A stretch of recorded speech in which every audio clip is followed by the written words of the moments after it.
Today we're looking at Chapter 16, Section 3, which is most likely the most important section of this chapter. It's about the Aztec Empire, and we're going to start with a little bit of geography. As you know, the Aztec Empire was located in the Valley of Mexico, which is where Mexico City is centered today. Same exact location.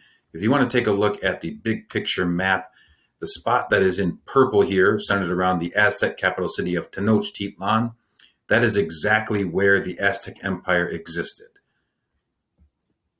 Okay, a couple of key geographic points. Once again, this is the exact same center as Mexico City today. Mexico City is technically built on top of Tenochtitlan, which was the Aztec capital. This is characterized by many large and shallow lakes at the center portion of the Mexico Valley, and we have a lot of accessible resources and extremely fertile soil. One of the predecessors of the Aztec was the city of Teotihuacan, which is known as the City of Gods. It's the first major civilization of central Mexico. It was a city-state with a peak population of between 150 and 200,000 inhabitants. That makes it one of the largest cities in the world at the time during the 500s AD. So that's really impressive, a very large conglomeration of people in this Valley of Mexico. There is a map and a picture of the Pyramid of the Sun. It's found on page 453. The pyramid actually measures 300 feet in height and about 3,000 feet around the base. I will show you what that looks like. So here we have the ruins of the city of Teotihuacan here, and this is the Pyramid of the Sun. So once again, 300 feet at its height, 3,000 feet around the base. So a magnificent structure, massive structure as well. All right. This was mostly known as a trading center, the city-state of Teotihuacan. And one of the big products that they were able to harness was obsidian. Obsidian is a green or black volcanic glass. It's found in the Valley of Mexico, and it's used to make razor-sharp weapons and blades. In fact, it's so sharp that up until very recent times, obsidian was the basis for surgical scalpels. Now, eventually, the city of Teotihuacan was abandoned around 750.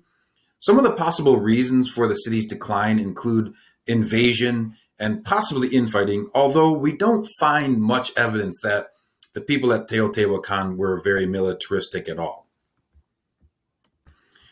This is in general what obsidian looks like, by the way. It's that black, this is a black volcanic glass. This is another view of the Pyramid of the Sun at Teotihuacan.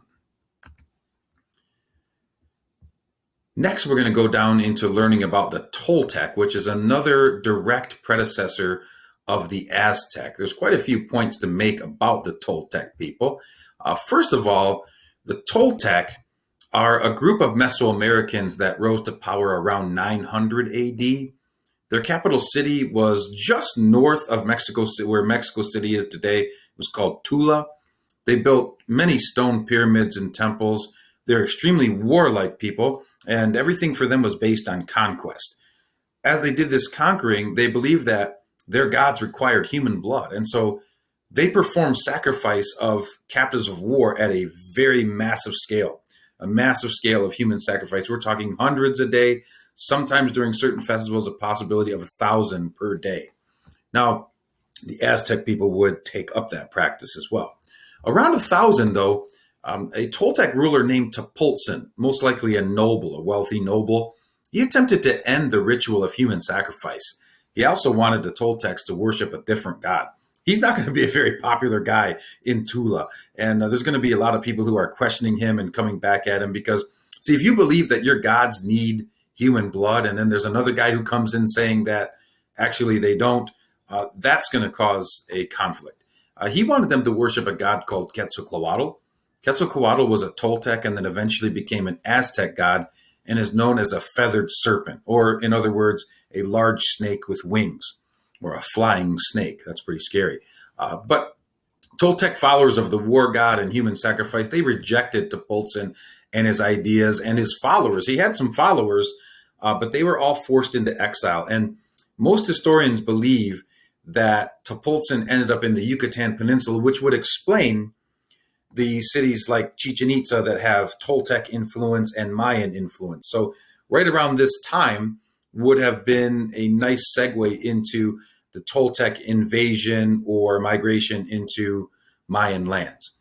Okay, next we'll take a look at what happened in the Yucatan. It's believed that while in the Yucatan, Tepoltzin built a large following and brought the belief of Quetzalcoatl to the Maya who had remained in that area.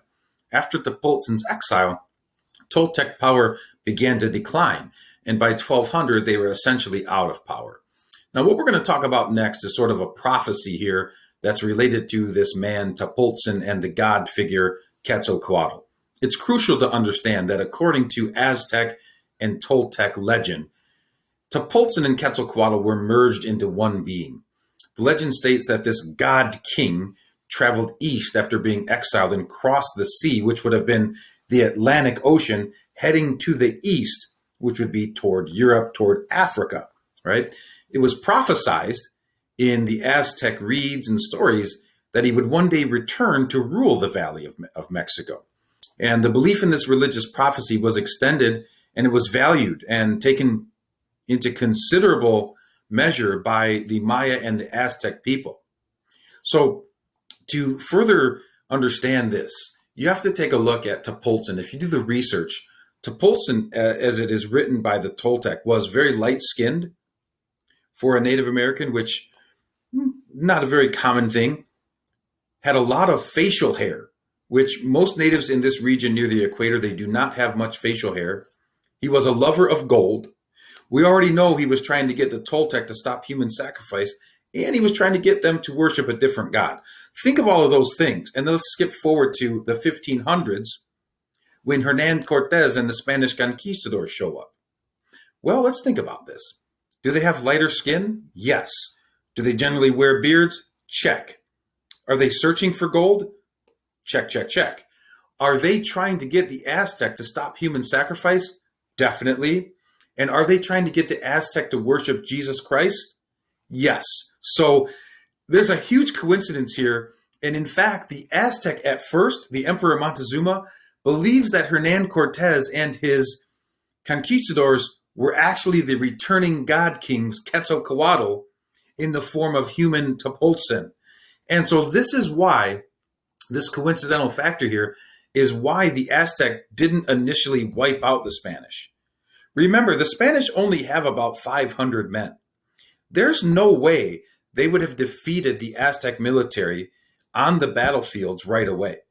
Yeah, they have about 25 gun, they got a couple cannon, and they have about 25 horsemen.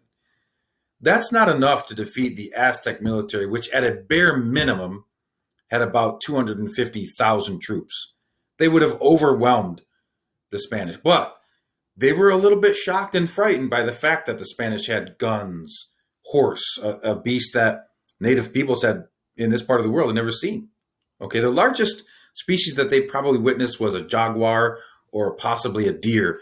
And so when you take this into consideration, the horse is a very large and scary beast. Then you got shiny steel armor, you've got swords, you've got this prophecy. So I think you can kind of understand why the Aztec were a little bit apprehensive to attack the incoming Spaniards. All right, let's take a look at Roman numeral 2 here and talk about the origin of the Aztecs. The Aztecs were originally known as the Mexica, and they originated as a nomadic people from the deserts of northern Mexico. Eventually, they migrated down into the Mexico Valley around 1200 and began to blend and mesh in with the remaining smaller city-states of the Toltec. The Aztec were a very fierce and ambitious people, and the Aztecs soon began to find work as soldiers for hire, which is a form of being a mercenary. Then, eventually, they established their capital city of Tenochtitlan. Huitzilopochtli was the Aztec god of sun and warfare. Legend states that this god somehow told the Aztec to stop fighting as mercenaries and create a city where they could find an eagle perched on a cactus with a snake in its mouth. Here we have the flag of Mexico, and look what is the symbol on the flag. We've got an eagle perched on a cactus with a snake in its mouth. So the Aztec origin story has been carried on into modern times. Okay, Eventually, the Aztecs did find a place. I'm not saying that they saw an eagle perched on a cactus with a snake in its mouth, but they did found a city on a small island in the middle of Lake Texcoco, which was at the center of the Mexico Valley. In 1325, they named this city Tenochtitlan, and it is in the exact same place that Mexico City now stands. Now, capital C talks about how the Aztecs grow in strength. In 1428, they actually created an alliance with two other nearby city states of Texcoco and Tlacopan. And this formed what's called the Triple Alliance. It was the allied forces of Texcoco, Tlacopan, and Tenochtitlan. It would be led, of course, by the Aztec. They built an empire that covered over 80,000 miles, that divided up into 38 provinces, and encompassed an estimated population of about 10 million. Whoa. Problem is the way that they governed. They ruled by fear. They based their power on military conquest and tribute, and they demanded massive amounts of tribute in the form of gold, maize, cocoa beans, cotton, jade. They treated people poorly. They collected tribute in the form of human lives. They would take women. They would take children. They would take soldiers for sacrificing. And this caused a lot of hatred toward them on a revenge factor.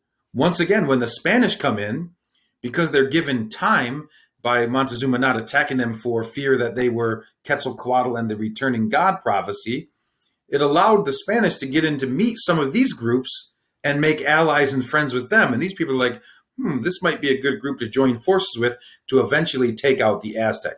And that's really one of the big reasons why the Spanish are eventually successful, is due to help from a lot of these subjected groups that the Aztec treated poorly. Capital D talks a little bit about rule and social status. At the very top of the Aztec Empire was the emperor, ruled much like an absolute king, sometimes consulted with top officials and generals, but lived in a magnificent palace surrounded by servants and many wives. Visitors, including nobles, entered his presence in bare feet and were not permitted to look directly at him in the eye. One note to make and understand, this is how pampered the Aztec emperor was.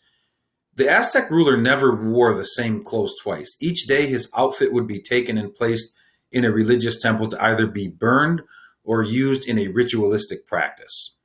So very well pampered and taken care of. The second group would be the nobles. Nobles were made up of military leaders, government officials, and high priests. They owned the majority of the land and were very wealthy. Commoners would make up the third class. They were merchants, artisans, soldiers, farmers, your common folk. They owned very small plots of land, and they kept their eyes and ears open as spies throughout the empire. They would report back to the emperor or leader in their jurisdiction. Then at the very bottom of the social class system were slaves.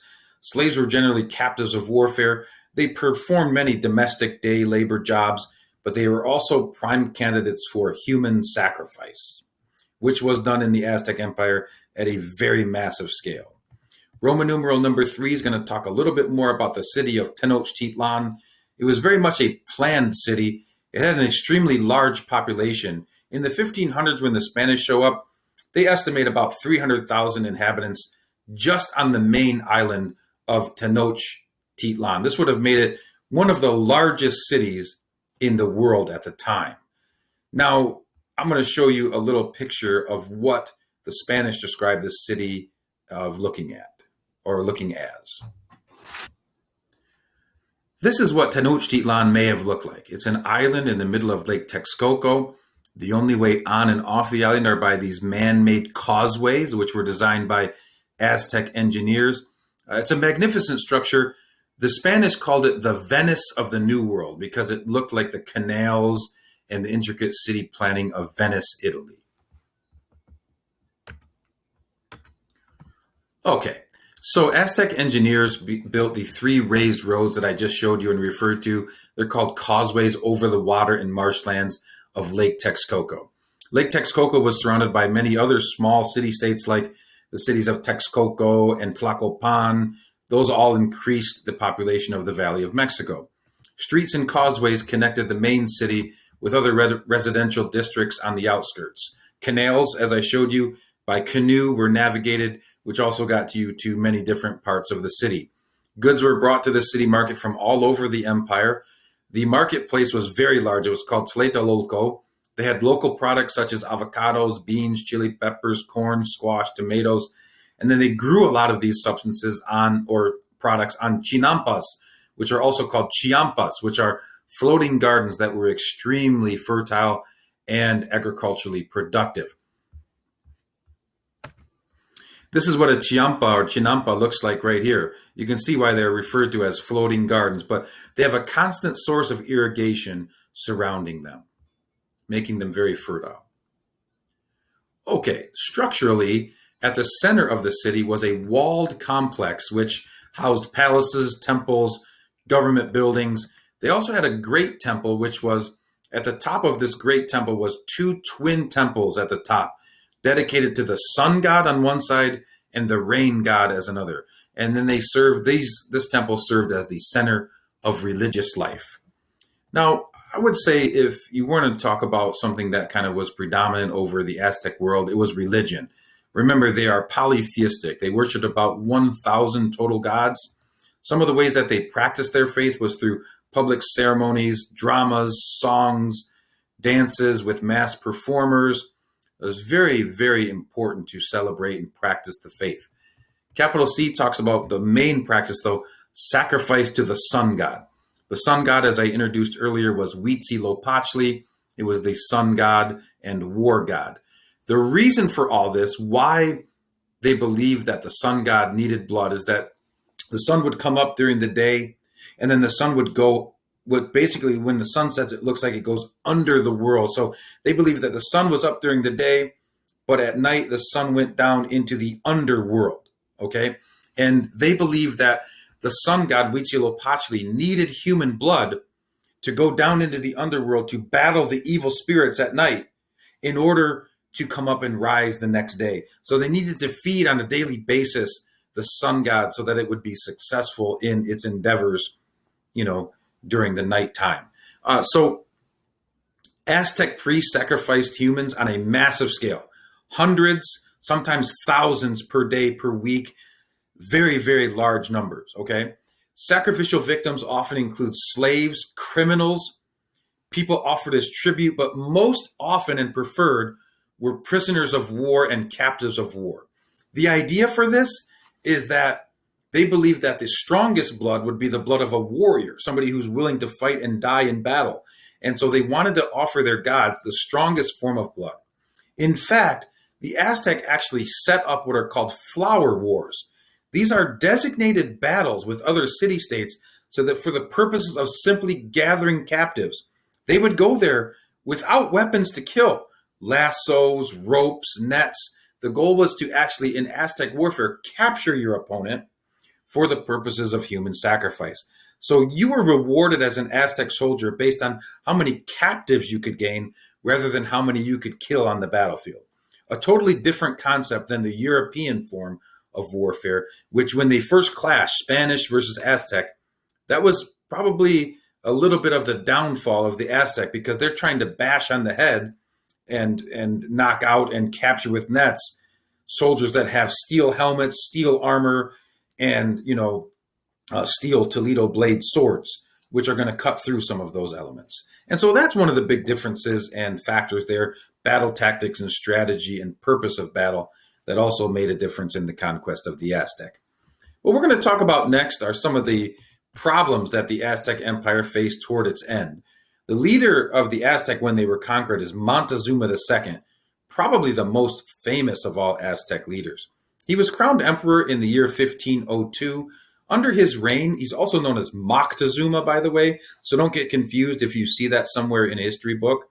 The Aztec Empire actually began to weaken. What happened is that the oppressed provinces that we talked about that were being ruled harshly by the Aztec, they grew rather tired of supplying large amounts of tribute and human lives for sacrifice. The provinces began to fight back, and this created rebellion and uprising that the Aztec military struggled to actually sequester. It would have been easy for them to take out one rebellion. But when you've got rebellions coming from all different angles and all different parts of the empire, that created a problem. Montezuma actually attempted to alleviate this issue by reducing the amount of tribute demanded and lowering the number of officials that would be collecting this tribute.